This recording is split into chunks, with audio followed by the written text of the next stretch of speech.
ॐ श्री गणेशाय नमः।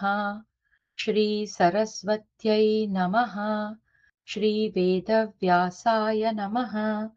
नारायणं नमस्कृत्य नरं चैव नरोत्तमं देवीं सरस्वतीं व्यासं ततो जयमुदीरयेत्। नवमोऽध्यायः। धृतराष्ट्र का संजय से विलाप करते हुए कर्ण वध का विस्तार पूर्वक वृत्तांत पूछना। संजय उवाच।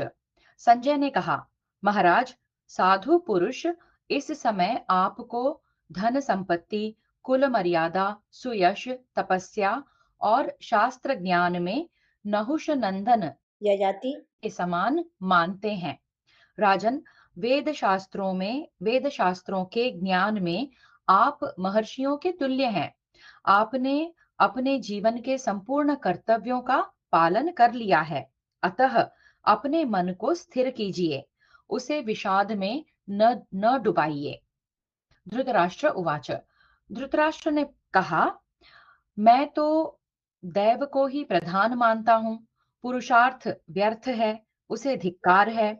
जिसका आश्रय लेकर शाल वृक्ष के समान ऊंचे शरीर वाला कर्ण भी युद्ध में मारा गया। युधिष्ठिर की सेना तथा पांचाल रथियों के समुदाय का संहार करके जिस महारथी वीर ने अपने बाणों की वर्षा से संपूर्ण दिशाओं को संतप्त कर दिया और वज्रधारी इंद्र जैसे असुरों को अचेत कर देते हैं, उसी प्रकार जिसने रणभूमि में कुंती कुमारों को मोह में डाल दिया था, वही किस तरह मारा जाकर आंधी के उखाड़े हुए वृक्ष के समान धरती पर पड़ा है। जैसे समुद्र का पार नहीं दिखाई देता, उसी प्रकार मैं इस शोक का अंत नहीं देख पाता हूँ। मेरी चिंता अधिकाधिक बढ़ती जाती है और मरने की इच्छा प्रबल हो उठी है। संजय, मैं कर्ण की मृत्यु और अर्जुन की विजय का समाचार सुनकर भी कर्ण के वध को विश्वास के योग्य नहीं मानता। निश्चय ही मेरा हृदय वज्र के सार तत्व का बना हुआ है, अतः दुर्भेद्य है। तभी तो पुरुष सिंह कर्ण को मारा गया सुनकर भी यह विदीर्ण नहीं हो रहा है। अवश्य ही पूर्व काल में देवताओं ने मेरी आयु बहुत बड़ी बना दी थी, जिसके अधीन होने के कारण मैं कर्ण वध का समाचार सुनकर अत्यंत दुखी होने पर भी यहाँ जी रहा हूँ। संजय, मेरे इस जीवन को धिक्कार है। आज मैं सुहृदों से हीन होकर इस घृणित दशा को पहुंच गया हूँ। अब मैं मंदबुद्धि मानव सबके लिए शोचनीय होकर दीन दुखी मनुष्यों के समान जीवन बिताऊंगा। सूत, मैं ही पहले सब लोगों के सम्मान का पात्र था, किंतु अब शत्रुओं से अपमानित होकर कैसे जीवित रह सकूंगा। संजय, भीष्म, द्रोण और महामना कर्ण के वध से मुझ पर लगातार एक से एक बढ़कर अत्यंत दुख तथा संकट आता गया है। युद्ध में सूतपुत्र कर्ण के मारे जाने पर मैं अपने पक्ष के किसी भी वीर को ऐसा नहीं देखता जो जीवित रह सके। संजय, कर्ण ही मेरे पुत्रों को पार उतारने वाला महान अवलंब था। शत्रुओं पर असंख्य बाणों की वर्षा करने वाला वह शूर वीर युद्ध में मार डाला गया। उस पुरुष शिरोमणि के बिना मेरे इस जीवन से क्या प्रयोजन है। जैसे वज्र के आघात से विदीर्ण किया हुआ पर्वत शिखर धराशायी हो जाता है, उसी प्रकार बाणों से पीड़ित हुआ अधिरथ पुत्र कर्ण निश्चय ही रथ से नीचे गिर पड़ा होगा। जैसे मत वाले गजराज द्वारा गिराया हुआ हाथी पड़ा हो, उसी प्रकार कर्ण खून से लथपथ होकर अवश्य इस पृथ्वी की शोभा बढ़ाता हुआ सो रहा है। जो मेरे पुत्रों का बल था, पांडवों को जिससे सदा भय बना रहता था, तथा जो धनुर्धर वीरों के लिए आदर्श था, वह कर्ण अर्जुन के हाथ से मारा गया। जैसे देवराज इंद्र के द्वारा वज्र से मारा गया पर्वत पृथ्वी पर पड़ा हो, उसी प्रकार मित्रों को अभय दान देने वाला वह महाधनुर्धर वीर कर्ण अर्जुन के हाथ से मारा जाकर रणभूमि में सो रहा है। जैसे पंगु मनुष्य के लिए रास्ता चलना कठिन है, दरिद्र का मनोरथ पूर्ण होना असंभव है, तथा जल की कुछ ही बूंदें जैसे प्यासे की प्यास बुझाने में असमर्थ हैं, उसी प्रकार दुर्योधन का अभिप्राय असंभव अथवा सफलता से कोसों दूर है। किसी कार्य को अन्य प्रकार से सोचा जाता है, किंतु वह दैववश और ही प्रकार का हो जाता है। अहो, निश्चय ही दैव प्रबल और काल दुर्लंघ्य है। सूत, क्या मेरा पुत्र दुशासन दीन चित्त और पुरुषार्थ शून्य होकर कायर के समान भागता हुआ मारा गया? तात, उसने युद्ध स्थल में कोई दीनता पूर्ण बर्ताव तो नहीं किया था? जैसे अन्य क्षत्रिय शिरोमणि मारे गए हैं, क्या उसी प्रकार शूरवीर दुशासन नहीं मारा गया? युधिष्ठिर सदा यही कहते रहे हैं, युद्ध न करो, परंतु मूर्ख दुर्योधन ने हितकारक औषध के समान उनके उस वचन को ग्रहण नहीं किया। बाणशैया पर सोए हुए महात्मा भीष्म ने अर्जुन से पानी मांगा और उन्होंने इसके लिए पृथ्वी को छेद दिया।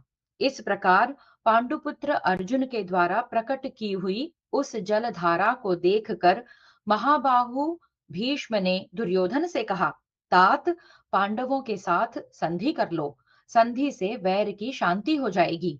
तुम लोगों का यह युद्ध मेरे जीवन के साथ ही समाप्त हो जाए।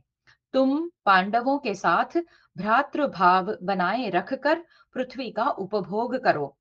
उनकी इस बात को न मानने के कारण अवश्य ही मेरा पुत्र शोक कर रहा है। दूरदर्शी भीष्म जी की वह बात आज सफल होकर सामने आई है। संजय, मेरे मंत्री और पुत्र मारे गए। मैं तो पंख कटे हुए पक्षी के समान जुए के कारण भारी संकट में पड़ गया हूँ। सूत, जैसे खेलते हुए बालक किसी पक्षी को पकड़कर उसकी दोनों पाखें काट लेते हैं और प्रसन्नता पूर्वक उसे छोड़ देते हैं, फिर पंख कट जाने के कारण उसका उड़कर कहीं जाना संभव नहीं हो पाता, उसी कटे हुए पंख वाले पक्षी के समान मैं भी भारी दुर्दशा में पड़ गया हूँ। मैं शरीर से दुर्बल, सारी धन संपत्ति से वंचित तथा कुटुंबी जनों और बंधु बांधवों से रहित हो शत्रु के वश में पड़कर दीन भाव से किस दिशा को जाऊंगा? वैशंपायन उवाच।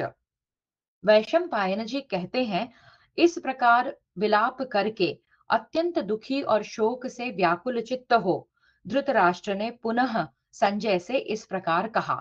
धृतराष्ट्र उवाच।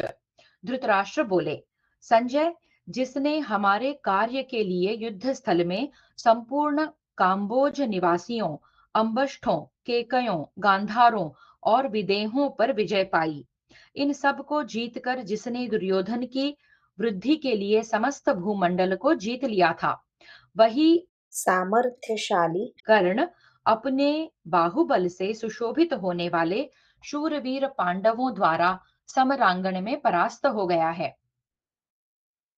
संजय, युद्ध स्थल में किरीटधारी अर्जुन के द्वारा उस महाधनुर्धर कर्ण के मारे जाने पर कौन कौन से वीर ठहर सके, यह मुझे बताओ। तात, कहीं ऐसा तो नहीं हुआ कि कर्ण को अकेला छोड़ दिया गया हो और समस्त पांडवों ने मिलकर उसे मार डाला हो, क्योंकि तुम पहले बता चुके हो कि वीर कर्ण मारा गया। समस्त शस्त्रधारियों में श्रेष्ठ भीष्म जब युद्ध नहीं कर रहे थे, उस दशा में शिखंडी ने अपने उत्तम बाणों द्वारा उन्हें समरांगण में मार गिराया। इसी प्रकार जब महाधनुर्धर द्रोणाचार्य युद्ध स्थल में अपने सारे अस्त्र शस्त्रों को नीचे डालकर ब्रह्म का ध्यान लगाए हुए बैठे थे, उस अवस्था में द्रुपद पुत्र धृष्टद्युम्न ने उन्हें बहुसंख्यक बाणों से ढक दिया और तलवार उठाकर उनका सिर काट लिया। संजय, इस प्रकार ये दोनों वीर छिद्र मिल जाने से विशेषतः छल पूर्वक मारे गए। मैंने यह समाचार भी सुना था कि भीष्म और द्रोणाचार्य मार गिराए गए, परंतु मैं तुमसे यह सच्ची बात कहता हूं कि ये भीष्म और द्रोण यदि समर भूमि में न्यायपूर्वक युद्ध करते होते तो इन्हें साक्षात वज्रधारी इंद्र भी नहीं मार सकते थे। मैं पूछता हूँ कि युद्ध में बहुत से दिव्यास्त्रों की वर्षा करते हुए इंद्र के समान पराक्रमी वीर कर्ण को मृत्यु कैसे छू सकी, जिसे देवराज इंद्र ने दो कुंडलों के बदले में विद्युत के समान प्रकाशित होने वाली तथा शत्रुओं का नाश करने में समर्थ सुवर्ण भूषित दिव्य शक्ति प्रदान की थी, जिसके तुणीर में सर्प के समान मुख वाला दिव्य सुवर्ण भूषित कंक पत्र युक्त एवं युद्ध में शत्रु संहारक तीखा बाण सदा शयन करता था, जो भीष्म द्रोण आदि महारथी वीरों की भी अवहेलना करता था, जिसने जमदग्नि नंदन परशुराम जी से अत्यंत घोर ब्रह्मास्त्र की शिक्षा पाई थी, और जिस महाबाहु वीर ने सुभद्रा कुमार के बाणों से पीड़ित हुए द्रोणाचार्य आदि को युद्ध से विमुख हुआ देख अपने तीखे बाणों से उसका धनुष काट डाला था, जिसने 10,000 हाथियों के समान बलशाली वज्र के समान तीव्र वेग वाले अपराजित वीर भीमसेन को सहसा रथहीन करके उनकी हंसी उड़ाई थी, जिसने सहदेव को जीतकर झुकी हुई गांठ वाले बाणों द्वारा उन्हें रथहीन करके भी धर्म के विचार से दयावश उनके प्राण नहीं लिए, जिसने सहस्रों मायाओं की सृष्टि करने वाले विजयाभिलाषी राक्षस राज घटोत्कच को इंद्र की दी हुई शक्ति से मार डाला तथा इतने दिनों तक अर्जुन जिससे भयभीत होकर उसके साथ द्वैरथ युद्ध में सम्मिलित नहीं हो सके, वही वीर कर्ण रणभूमि में मारा कैसे गया। संशप्तकों में से जो योद्धा सदा मुझे दूसरी ओर युद्ध के लिए बुलाया करते थे, उन्हें पहले मारकर पीछे वैकर्तन कर्ण का रणभूमि में वध करूंगा, ऐसा बहाना बनाकर अर्जुन जिस सूत पुत्र को युद्ध स्थल में छोड़ दिया करते थे, उसी शत्रुवीरों के संहारक वीर वर कर्ण को अर्जुन ने किस प्रकार मारा।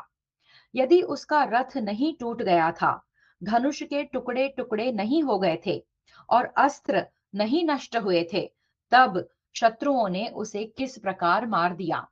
सिंह के समान वेगशाली पुरुष सिंह कर्ण जब अपना विशाल धनुष कंपाता हुआ युद्ध स्थल में दिव्यास्त्र तथा भयंकर बाण छोड़ रहा हो, उस समय उसे कौन जीत सकता है। निश्चय ही उसका धनुष कट गया होगा या रथ धरती में धंस गया होगा अथवा उसके अस्त्र नष्ट हो गए होंगे, तभी जैसा कि तुम मुझे बता रहे हो वह मारा गया होगा। उसके नष्ट होने में और कोई कारण मुझे नहीं दिखाई देता है। जिस महामना वीर का यह भयंकर व्रत था कि मैं जब तक अर्जुन को मार नहीं लूंगा तब तक दूसरों से अपने पैर नहीं धुलाऊंगा। रणभूमि में जिसके भय से डरे हुए पुरुष शिरोमणि धर्मराज युधिष्ठिर ने 13 वर्षों तक कभी अच्छी तरह नींद नहीं ली, जिस महामनस्वी बलवान सूत पुत्र के बल का भरोसा करके मेरा पुत्र दुर्योधन पांडवों की पत्नी को बलपूर्वक सभा में घसीट लाया और वहां भी भरी सभा में उसने पांडवों के देखते देखते समस्त कुरुवंशियों के समीप पांचाल राजकुमारी को दास पत्नी बतलाया, साथ ही जिसने उसे संबोधित करके कहा, कृष्णे, तेरे पति अब नहीं के बराबर हैं, ये सभी थोथे तिलों के समान नपुंसक हो गए हैं। सुंदरी, अब तू दूसरे किसी पति का आश्रय ले। पूर्व काल में जिस सूत पुत्र ने सभा में रोष पूर्वक द्रौपदी को ये कठोर बातें सुनाई थी, वह स्वयं शत्रुओं द्वारा कैसे मारा गया। जिसने मेरे पुत्र से कहा था कि दुर्योधन, यदि युद्ध की श्लाघा रखने वाले भीष्म अथवा रण दुर्मद द्रोणाचार्य पक्षपात करने के कारण कुंती पुत्रों को नहीं मारेंगे तो मैं उन सब को मार डालूंगा। तुम्हारी मानसिक चिंता दूर हो जानी चाहिए। गांडीव धनुष अथवा दोनों अक्षय तरकस मेरे उस बाण का क्या कर लेंगे जो चिकने चंदन से चर्चित हो शत्रुओं पर बड़े वेग से धावा करते हैं। ऐसी बातें कहने वाला कर्ण, जिसके कंधे बैलों के समान हृष्ट पुष्ट थे, निश्चय ही अर्जुन के हाथ से कैसे मारा गया। संजय, जिसने गांडीव धनुष से छूटे हुए बाणों के आघात की तनिक भी परवाह न करके, कृष्णे, अब तू पतिहीन हो गई, ऐसा कहते हुए कुंती पुत्रों की ओर देखा था, जिसे अपने बाहुबल के भरोसे कभी दो घड़ी के लिए भी पुत्रों सहित पांडवों और भगवान श्री कृष्ण से भी भय नहीं हुआ। तात, यदि शत्रु पक्ष की ओर से इंद्र सहित संपूर्ण देवता भी धावा करें, तो उनके द्वारा भी कर्ण के वध होने का विश्वास मुझे नहीं हो सकता था। फिर पांडवों की तो बात ही क्या है। जब अधिरथ पुत्र कर्ण अपने धनुष की प्रत्यंचा का स्पर्श कर रहा हो अथवा दस्ताने पहन चुका हो, उस समय कोई पुरुष उसके सामने नहीं ठहर सकता है। संभव है यह पृथ्वी, चंद्रमा, सूर्य की प्रकाशमयी किरणों से वंचित हो जाए, परंतु युद्ध में पीठ न दिखाने वाले पुरुष शिरोमणि कर्ण के वध की कदापि संभावना नहीं थी। जिस कर्ण और भाई दुशासन को अपना सहायक पाकर मूर्ख एवं दुर्बुद्धि दुर्योधन ने श्री कृष्ण के प्रस्ताव को ठुकरा देना ही उचित समझा था, मैं समझता हूँ आज बैलों के समान पुष्ट कंधे वाले कर्ण को गिरा हुआ तथा दुशासन को भी मारा गया देख मेरा वह पुत्र निश्चय ही शोक में मग्न हो गया होगा। द्वैरथ युद्ध में सव्यसाची अर्जुन के हाथ से कर्ण को मारा गया सुनकर और पांडवों की विजय होती देखकर दुर्योधन ने क्या कहा था। दुर्मर्शन और वृषसेन भी युद्ध में मारे गए। महारथी पांडवों की मार खाकर सेना में भगदड़ मच गई। सहायक नरेश युद्ध से विमुख हो पलायन करने लगे और रथियों ने पीठ दिखा दी।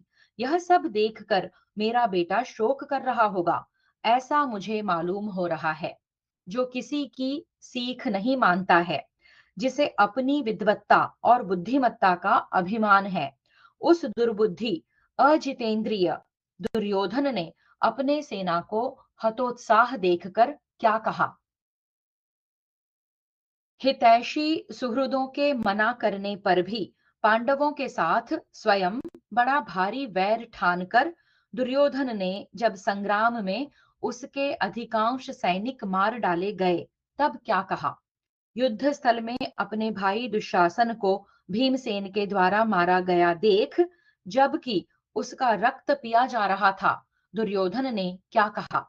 गांधार राज शकुनी के साथ सभा में दुर्योधन ने जो कहा था कि कर्ण अर्जुन को मार डालेगा, उसके विपरीत जब कर्ण स्वयं मारा गया, तब उसने क्या कहा। तात, पहले द्यूत क्रीड़ा का आयोजन करके पांडवों को ठग लेने के बाद जिसे बड़ा हर्ष हुआ था, वह सुबल पुत्र शकुनी कर्ण के मारे जाने पर क्या बोला। वैकर्तन कर्ण को मारा गया देख सात्वत वंश के महाधनुर्धर महारथी हृदिक पुत्र कृतवर्मा ने क्या कहा।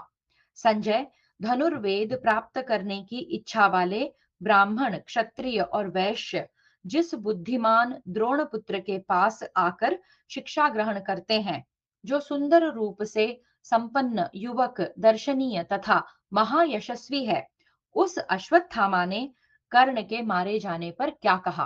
तात, धनुर्वेद के आचार्य एवं रथियों में श्रेष्ठ गौतम वंशी शरद्वान के पुत्र कृपाचार्य ने कर्ण के मारे जाने पर क्या कहा। युद्ध में शोभा पाने वाले रथियों में श्रेष्ठ मद्र देश के अधिपति बलवान वीर महाधनुर्धर मद्रराज शल्य ने अपने सारथित्व में कर्ण को मारा गया देखकर क्या कहा। संजय, भूमंडल के जो कोई भी नरेश युद्ध के लिए आए थे, वे समस्त रण दुर्जय योद्धा वैकर्तन कर्ण को मारा गया देखकर क्या बातें कर रहे थे। संजय, रथियों में सिंह नरश्रेष्ठ वीरवर द्रोणाचार्य के मारे जाने पर कौन-कौन से वीर सेनाओं के मुख यानी अग्रभाग की रक्षा करते रहे। संजय, रथियों में श्रेष्ठ मद्रराज शल्य को कर्ण के सारथी के कार्य में कैसे नियुक्त किया गया, यह मुझे बताओ। युद्ध करते समय भी वीर सूतपुत्र के दाहिने पहिए की रक्षा कौन-कौन कर रहे थे, अथवा उसके बाएं पहिए या पृष्ठभाग की रक्षा में कौन-कौन वीर नियुक्त थे? किन शूरवीरों ने कर्ण का साथ नहीं छोड़ा और कौन-कौन से नीच सैनिक वहां से भाग गए? तुम सब लोग जब तक एक साथ होकर लड़ रहे थे, तब महारथी कर्ण कैसे मारा गया? संजय, जिस समय शूरवीर महारथी पांडव पानी की धारा बरसाने वाले बादलों के समान स्वयं ही बाणों की वृष्टि करते हुए आगे बढ़ने लगे, उस समय महान बाणों में सर्वश्रेष्ठ दिव्य सर्पमुख बाण व्यर्थ कैसे हो गया, यह मुझे बताओ। संजय, मेरी इस सेना का उत्कर्ष अथवा उत्साह नष्ट हो गया है। इसके प्रमुख वीर कर्ण के मारे जाने पर अब यह बच सकेगी, ऐसा मुझे नहीं दिखाई देता है। मेरे लिए प्राणों का मोह छोड़ देने वाले महाधनुर्धर वीर भीष्म और द्रोणाचार्य मारे गए। यह सुनकर मेरे जीवित रहने का क्या प्रयोजन है? जिसकी भुजाओं में 10,000 हाथियों का बल था, वह कर्ण पांडवों द्वारा मारा गया। यह बारंबार सुनकर मुझसे सहा नहीं जाता। संजय, द्रोणाचार्य के मारे जाने पर संग्राम में नरवीर कौरवों का शत्रुओं के साथ जैसा बर्ताव हुआ, वह मुझे बताओ। शत्रुहंता कर्ण ने कुंती पुत्रों के साथ जिस प्रकार युद्ध का आयोजन किया और जिस प्रकार वह रणभूमि में शांत हो गया, वह सारा वृत्तांत मुझे बताओ।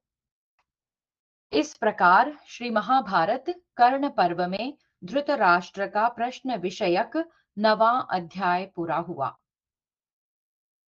10मों अध्याय, कर्ण को सेनापति बनाने के लिए अश्वत्थामा का प्रस्ताव और सेनापति के पद पर उसका अभिषेक। संजय उवाच। संजय ने कहा, भरत नंदन महाराज, उस दिन जब महाधनुर्धर द्रोणाचार्य मारे गए, महारथी द्रोणपुत्र का संकल्प व्यर्थ हो गया और समुद्र के समान विशाल कौरव सेना भागने लगी। उस समय कुंती कुमार अर्जुन अपनी सेना का व्यूह बनाकर अपने भाइयों के साथ रणभूमि में डटे रहे। भरत श्रेष्ठ, उन्हें युद्ध के लिए डटा हुआ जान आपके पुत्र ने अपनी सेना को भागती देख उसे पराक्रम पूर्वक रोका। भारत, इस प्रकार अपनी सेना को स्थापित करके जिन्हें अपना लक्ष्य प्राप्त हो गया था और इसीलिए जो बड़े हर्ष के साथ परिश्रम पूर्वक युद्ध कर रहे थे, उन विपक्षी पांडवों के साथ दुर्योधन ने अपने ही बाहुबल के भरोसे दीर्घ काल तक युद्ध करके संध्या काल आने पर सैनिकों को शिविर में लौटने की आज्ञा दे दी। सेना को लौटाकर अपने शिविर में प्रवेश करने के पश्चात समस्त कौरव परस्पर अपने हित के लिए गुप्त मंत्रणा करने लगे। उस समय वे सब लोग बहुमूल्य बिछौनों से युक्त मूल्यवान पलंगों तथा श्रेष्ठ सिंहासनों पर बैठे हुए थे, मानो देवता सुखद शैयाओं पर विराज रहे हो। उस समय राजा दुर्योधन ने सांत्वना पूर्ण परम मधुर वाणी द्वारा उन महाधनुर्धर नरेशों को संबोधित करके यह समयोचित बात कही। बुद्धिमानों में श्रेष्ठ नरेश्वरों, तुम सब लोग शीघ्र बोलो, विलंब न करो। इस अवस्था में हम लोगों को क्या करना चाहिए और सबसे अधिक आवश्यक कर्तव्य क्या है? संजय उवाच। संजय कहते हैं, राजा दुर्योधन के ऐसा कहने पर वे सिंहासन पर बैठे हुए पुरुष सिंह नरेश युद्ध की इच्छा से नाना प्रकार की चेष्टाएं करने लगे। युद्ध में प्राणों की आहुति देने की इच्छा रखने वाले उन नरेशों की चेष्टाएं देखकर राजा दुर्योधन के प्रातःकालीन सूर्य के समान तेजस्वी मुख की ओर दृष्टिपात करके वाक्य विशारद मेधावी आचार्य पुत्र अश्वत्थामा ने यह बात कही। विद्वानों ने अभीष्ट अर्थ की सिद्धि कराने वाले 4 उपाय बताए हैं। राग, राजा के प्रति सैनिकों की भक्ति। योग, साधन संपत्ति। दक्षता, उत्साह, बल एवं कौशल तथा नीति। परंतु वे सभी दैव के अधीन हैं। हमारे पक्ष में जो देवताओं के समान पराक्रमी, विश्व विख्यात महारथी वीर, नीतिमान, साधन संपन्न, दक्ष और स्वामी के प्रति अनुरक्त थे, वे सब के सब मारे गए। तथापि हमें अपनी विजय के प्रति निराश नहीं होना चाहिए। यदि सारे कार्य उत्तम नीति के अनुसार किए जाएं, तो उनके द्वारा दैव को भी अनुकूल किया जा सकता है। अतः भारत, हम लोग सर्वगुण संपन्न नरश्रेष्ठ कर्ण का ही सेनापति के पद पर अभिषेक करेंगे और इन्हें सेनापति बनाकर हम लोग शत्रुओं को मथ डालेंगे। ये अत्यंत बलवान, शूरवीर, अस्त्रों के ज्ञाता, रण दुर्मद और सूर्यपुत्र यमराज के समान शत्रुओं के लिए असह्य हैं। इसलिए ये रणभूमि में हमारे विपक्षियों पर विजय पा सकते हैं। राजन, उस समय आचार्य पुत्र अश्वत्थामा के मुख से यह बात सुनकर आपके पुत्र दुर्योधन ने कर्ण के प्रति विशेष आशा बांध ली। भरत नंदन, भीष्म और द्रोणाचार्य के मारे जाने पर कर्ण पांडवों को जीत लेगा, इस आशा को हृदय में रखकर दुर्योधन को बड़ी सांत्वना मिली। महाराज, वह अश्वत्थामा के उस प्रिय वचन को सुनकर बड़ा प्रसन्न हुआ। तत्पश्चात अपने बाहुबल का आश्रय ले मन को सुस्थिर करके दुर्योधन ने राधा पुत्र कर्ण से बड़े प्रेम और सत्कार के साथ अपने लिए हितकर, यथार्थ और मंगलकारक वचन इस प्रकार कहा। कर्ण, मैं तुम्हारे पराक्रम को जानता हूं और यह भी अनुभव करता हूं कि मेरे प्रति तुम्हारा स्नेह बहुत अधिक है। महाबाहो, तथापि मैं तुमसे अपने हित की बात कहना चाहता हूं। वीर, मेरी यह बात सुनकर तुम अपनी इच्छा के अनुसार जो तुम्हें अच्छा लगे वह करो। तुम बहुत बड़े बुद्धिमान तो हो ही, सदा के लिए मेरे सबसे बड़े सहारे भी हो। मेरे दो सेनापति पितामह भीष्म और आचार्य द्रोण, जो अतिरथी वीर थे, युद्ध में मारे गए। अब तुम मेरे सेना नायक बनो, क्योंकि तुम उन दोनों से भी अधिक शक्तिशाली हो। वे दोनों महाधनुर्धर होते हुए भी बूढ़े थे और अर्जुन के प्रति उनके मन में पक्षपात था। राधानंदन, मैंने तुम्हारे कहने से ही उन दोनों वीरों को सेनापति बनाकर सम्मानित किया था। तात, भीष्म ने पितामह के नाते की ओर दृष्टिपात करके उस महासमर में 10 दिनों तक पांडवों की रक्षा की है। उन दिनों तुमने हथियार रख दिया था, इसलिए महासमर में अर्जुन ने शिखंडी को आगे करके पितामह भीष्म को मार डाला था। पुरुष सिंह, उन महाधनुर्धर भीष्म के घायल होकर बाणशैया पर सो जाने के बाद तुम्हारे कहने से ही द्रोणाचार्य हमारी सेना के अगुआ बनाए गए थे। मेरा विश्वास है कि उन्होंने भी अपना शिष्य समझकर कुंती के पुत्रों की रक्षा की है। वे बूढ़े आचार्य भी शीघ्र ही धृष्टद्युम्न के हाथ से मारे गए। अमित पराक्रमी वीर, उन प्रधान सेनापतियों के मारे जाने के पश्चात मैं बहुत सोचने पर भी समरांगण में तुम्हारे समान दूसरे किसी योद्धा को नहीं देखता। हम लोगों में से तुम ही शत्रुओं पर विजय पाने में समर्थ हो, इसमें तनिक भी संदेह नहीं है। तुमने पहले, बीच में और पीछे भी हमारा हित ही किया है। तुम धुरंधर पुरुष की भांति युद्ध स्थल में सेना संचालन का भार वहन करने के योग्य हो, इसलिए स्वयं ही अपने आप को सेनापति के पद पर अभिषिक्त कराओ। जैसे अविनाशी भगवान स्कंद देवताओं की सेना का संचालन करते हैं, उसी प्रकार तुम भी धृतराष्ट्र पुत्रों की सेना को अपनी अध्यक्षता में ले लो। जैसे देवराज इंद्र ने दानवों का संहार किया था, उसी प्रकार तुम भी समस्त शत्रुओं का वध करो।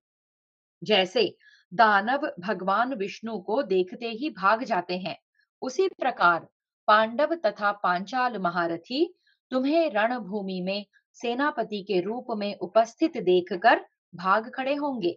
अतः पुरुष सिंह, तुम इस विशाल सेना का संचालन करो।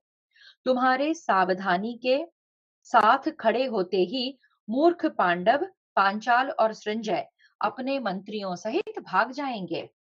जैसे उदित हुआ सूर्य अपने तेज से तप कर घोर अंधकार को नष्ट कर देता है, उसी प्रकार तुम भी शत्रुओं को संतप्त एवं नष्ट करो। संजय उवाच। संजय कहते हैं, राजन, आपके पुत्र के मन में जो यह प्रबल आशा हो गई थी कि भीष्म और द्रोण के मारे जाने पर कर्ण पांडवों को जीत लेगा, वही आशा मन में लेकर उस समय उसने कर्ण से इस प्रकार कहा। सूतपुत्र, अर्जुन तुम्हारे सामने खड़े होकर कभी युद्ध करना नहीं चाहते हैं। कर्ण उवाच। कर्ण ने कहा, गांधारी नंदन, मैंने तुम्हारे समीप पहले ही यह बात कह दी है कि मैं पांडवों को उनके पुत्रों और श्री कृष्ण के साथ ही परास्त कर दूंगा। महाराज, तुम धैर्य धारण करो, मैं तुम्हारा सेनापति बनूंगा, इसमें कोई संदेह नहीं है। अब पांडवों को पराजित हुआ ही समझो। संजय उवाच। संजय कहते हैं, महाराज, कर्ण के ऐसा कहने पर राजा दुर्योधन अन्य सामंत नरेशों के साथ उसी प्रकार उठकर खड़ा हो गया, जैसे देवताओं के साथ इंद्र खड़े होते हैं। जैसे देवताओं ने स्कंद को सेनापति बनाकर उनका सत्कार किया था, उसी प्रकार समस्त कौरव कर्ण को सेनापति बनाकर उसका सत्कार करने के लिए उद्यत हुए। राजन, विजयाभिलाषी दुर्योधन आदि राजाओं ने शास्त्रोक्त विधि के द्वारा कर्ण का अभिषेक किया। अभिषेक के लिए सोने तथा मिट्टी के घड़ों में अभिमंत्रित जल रखे गए थे।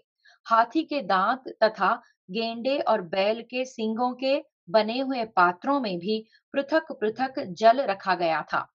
उन पात्रों में मणि और मोती भी थे। अन्यान्य पवित्र गंधशाली पदार्थ और औषध भी डाले गए थे। कर्ण गूलर काठ की बनी हुई चौकी पर, जिसके ऊपर रेशमी कपड़ा बिछा हुआ था, सुखपूर्वक बैठा था। उस अवस्था में शास्त्रीय विधि के अनुसार पूर्वोक्त सुसंचित सामग्रियों द्वारा ब्राह्मणों, क्षत्रियों, वैश्यों तथा सम्मानित शूद्रों ने उसका अभिषेक किया, और अभिषेक हो जाने पर श्रेष्ठ आसन पर बैठे हुए महामना कर्ण की उन सब लोगों ने स्तुति की। राजेंद्र, इस प्रकार अभिषेक कार्य संपन्न हो जाने पर शत्रु वीरों का संहार करने वाले राधा पुत्र कर्ण ने स्वर्ण मुद्राएं, गौएं तथा धन देकर श्रेष्ठ ब्राह्मणों से स्वस्ति वाचन कराया। उस समय सूत मागध और बंदी जनों द्वारा की हुई अपनी स्तुति सुनता हुआ राधा पुत्र कर्ण वेदवादी ब्राह्मणों द्वारा अभिमंत्रित उदयकालीन सूर्य के समान सुशोभित हो रहा था। तत्पश्चात पुण्याह वाचन के शब्दों से, वाद्यों की गंभीर ध्वनि से तथा शूरवीरों के जय जयकार से मिली जुली हुई भयंकर आवाज वहां सब ओर गूंज उठी। उस स्थान पर एकत्र हुए सभी राजाओं ने राधा पुत्र कर्ण की जय के नारे लगाए। बंदीजनों तथा ब्राह्मणों ने उस समय पुरुष शिरोमणि कर्ण को आशीर्वाद देते हुए कहा, राधा पुत्र, तुम कुंती के पुत्रों को उनके सेवकों तथा श्री कृष्ण के साथ महासमर में जीत लो, और हमारी विजय के लिए कुंती कुमारों को पांचालों सहित मार डालो। ठीक उसी तरह जैसे सूर्य अपनी उग्र किरणों द्वारा सदा उदय होते ही अंधकार का विनाश कर देता है, जैसे उल्लू सूर्य की प्रज्वलित किरणों की ओर देखने में असमर्थ होते हैं, उसी प्रकार तुम्हारे छोड़े हुए बाणों की ओर श्री कृष्ण सहित समस्त पांडव नहीं देख सकते।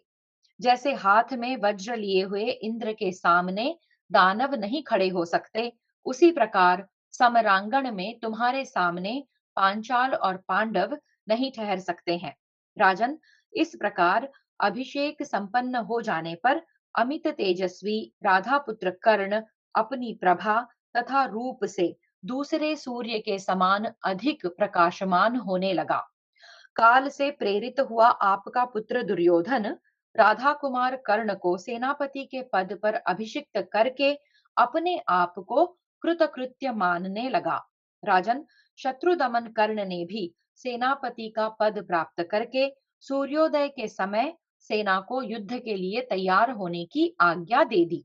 भारत, वहां आपके पुत्रों से घिरा हुआ कर्ण तारकामय संग्राम में देवताओं से घिरे हुए स्कंद के समान सुशोभित हो रहा था। इस प्रकार श्री महाभारत कर्ण पर्व में कर्ण का अभिषेक विषयक 10वां अध्याय पूरा हुआ। हरिः ओम्। श्रीकृष्णार्पणमस्तु।